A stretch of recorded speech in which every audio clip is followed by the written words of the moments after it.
안녕하세요. 올드스토리입니다. 오늘 소개 작가는 미국의 범죄 소설 작가 피터 해리스입니다.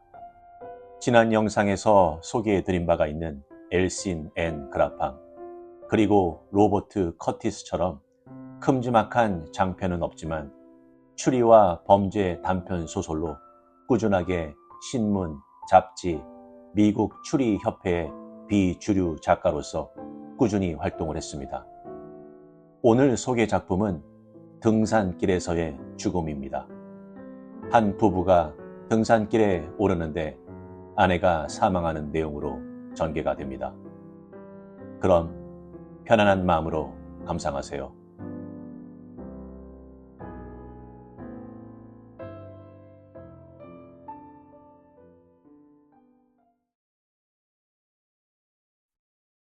등산길에서의 죽음, 피터 해리스.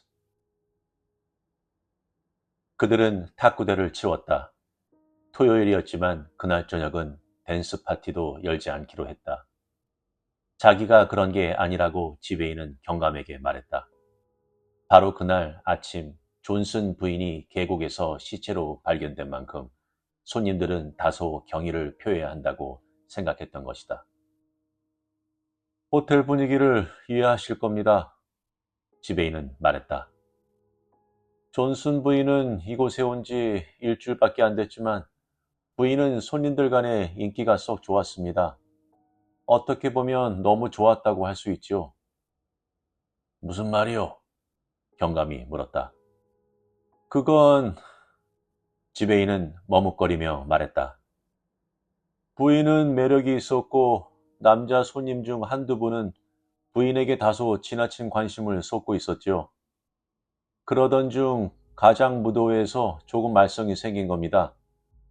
존슨 부인은 타이티 섬의 아가씨로 분장했죠. 지금은 떠났지만 그때는 젊은 손님이 한 분 묵고 있었는데 그 양반은 에드워드 왕조 시대에 협잡군으로 차려입고 나왔습니다. 그리하여 두 분은 거의 저녁 내내 한데 어울려 춤을 추었는데 카우보이는 그게 마음에 안 들었던 겁니다. 카우보이라니. 아, 내 정신 좀 봐. 부인의 남편 말입니다. 그분은 카우보이 복장을 했거든요. 별로 애써 꾸밀 필요도 없었지요. 평소에도 산을 오를 때는 늘 카우보이 모자에 화려한 줄무늬 셔츠 차림이었으니까요. 그저 사슴 가죽 바지와 로프 하나만 빌리면 되었지요. 그것으로 대상을 탔습니다. 언제나 단순한 아이디어가 승리하게 마련이지요. 그래서 한바탕 했나요? 경감이 물었다. 그렇습니다. 포크 댄스 타임 때 카우보이가 협잡군의 콧잔등에 한 방 놓겠다고 으르렁댔지요. 결국 제가 나서서 점잖게 경고하지 않을 수 없었습니다만. 그럼 존슨 부인은 좀 바람기가 있었던 거군요. 이렇게 말씀드리면 어떨까요? 지배인은 점잖게 말했다. 그분이 제 아내였더라면 제 마음이 늘 편치 않으리라고 말입니다. 남편 되는 양반은 지금 어디 있습니까? 방에 계십니다. 사고가 난 후로 방을 나오신 적이 없지요. 이만저만 충격을 받은 게 아닐 테니까요. 존슨이 경감에게 한 이야기로는 사건 전날 그들 부부는 샌드위치를 싸가지고 일찌감치 출발했다고 한다. 둘 다 산을 타는 일에는 서툴렀으므로 위험한 길은 피했으나 그래도 코스 중 일부는 좁다란 길로 한쪽이 급경사가 져 있어 발밑을 조심해야 했다. 나는 도중에 앉아서 부츠에 박힌 돌을 뺐습니다. 아내는 몇 미터 앞서가고 있었는데 해가 지기 전에 꼭 산꼭대기 풍경 사진을 한 장 찍어야겠다고 소리치더군요. 그때가 4시가 넘었지요.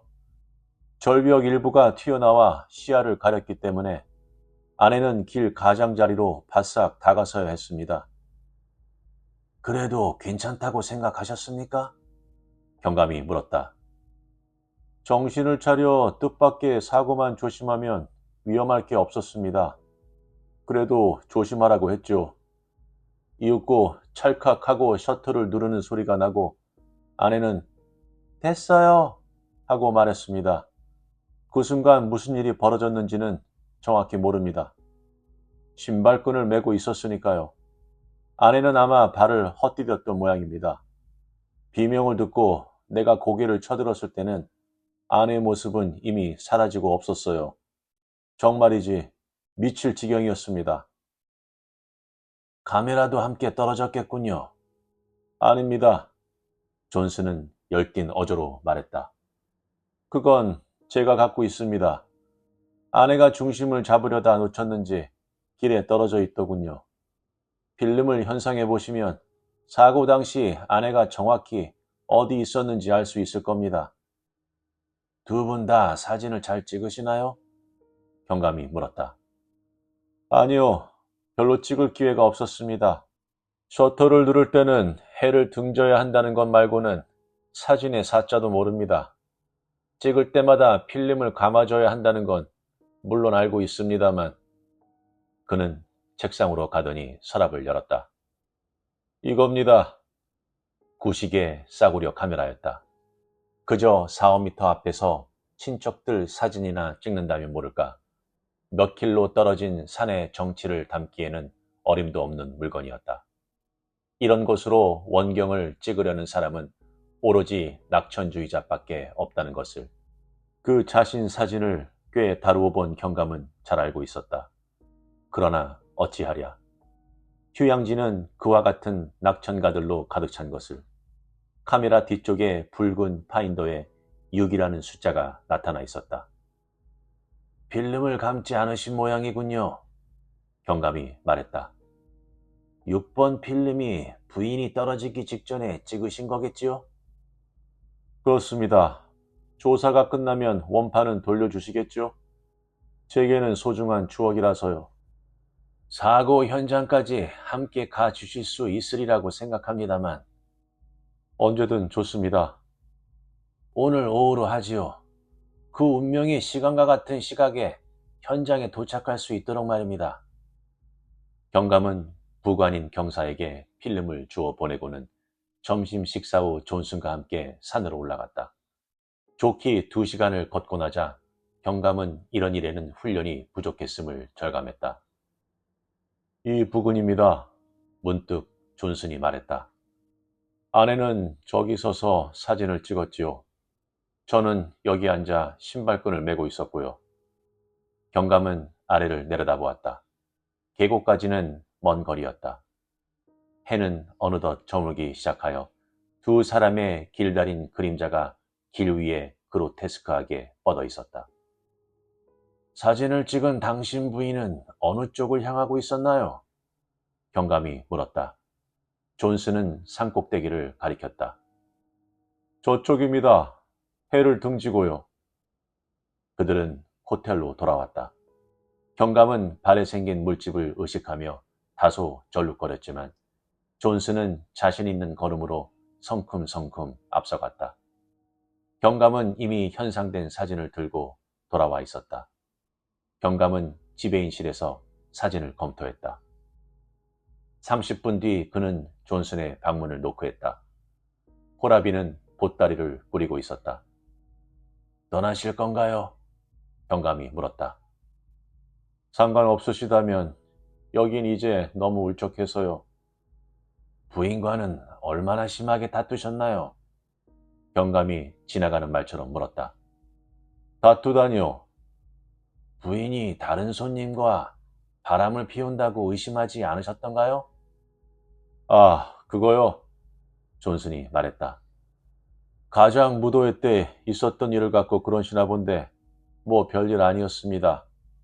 제가 질투로 잠시 이성을 잃었었지요. 혹시 부인께 남자들을 쫓아다니는 습성이 있어서 더 이상 두고 볼 수 없게 된 건 아닙니까? 잘은 모르지만 무언가 부인을 죽일 이유가 있었겠지요. 말씀 삼가십시오. 존슨은 화를 냈다.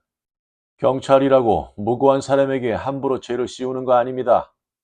나는 사정을 다 설명했고 당신은 증거로 필름까지 갖고 있지 않소. 카메라도 거짓말을 합니까? 이 경우엔 분명 거짓말을 하지 않았습니다. 경감이 대꾸했다. 깜짝 놀랄 진실을 말해 주었으니까요. 당신은 사진에 대해서는 잘 모른다고 했는데 옳은 말씀입니다. 워낙 아는 게 없다 보니 아마추어들이 흔히 떨어지는 함정에 당신도 빠져들었지요. 눈앞에 경치를 찍다가 자기 그림자까지 찍었단 말입니다. 부인이 찍었다는 그 사진에 말이요. 흔히 있는 일이지요. 특히 늦은 오후 해가 낮을 때는 말입니다. 그건 분명 아내의 그림자일 거요.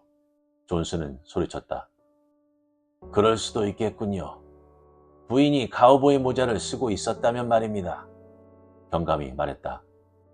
한데 그 모자는 계곡에 떨어져 있지 않았단 말입니다.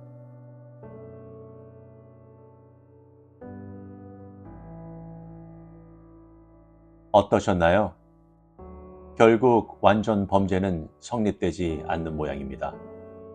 저는 작품의 스토리보다는 작가의 글 쓰는 스타일에 집중을 좀 해봤는데요.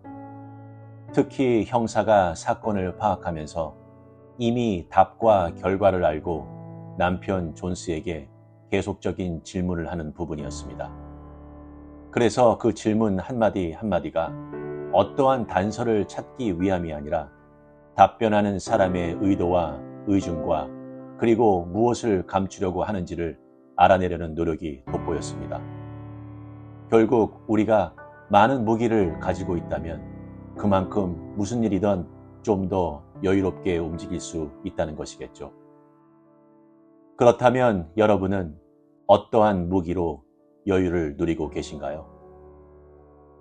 구독과 좋아요는 영상 제작에 많은 힘이 됩니다. 감사합니다.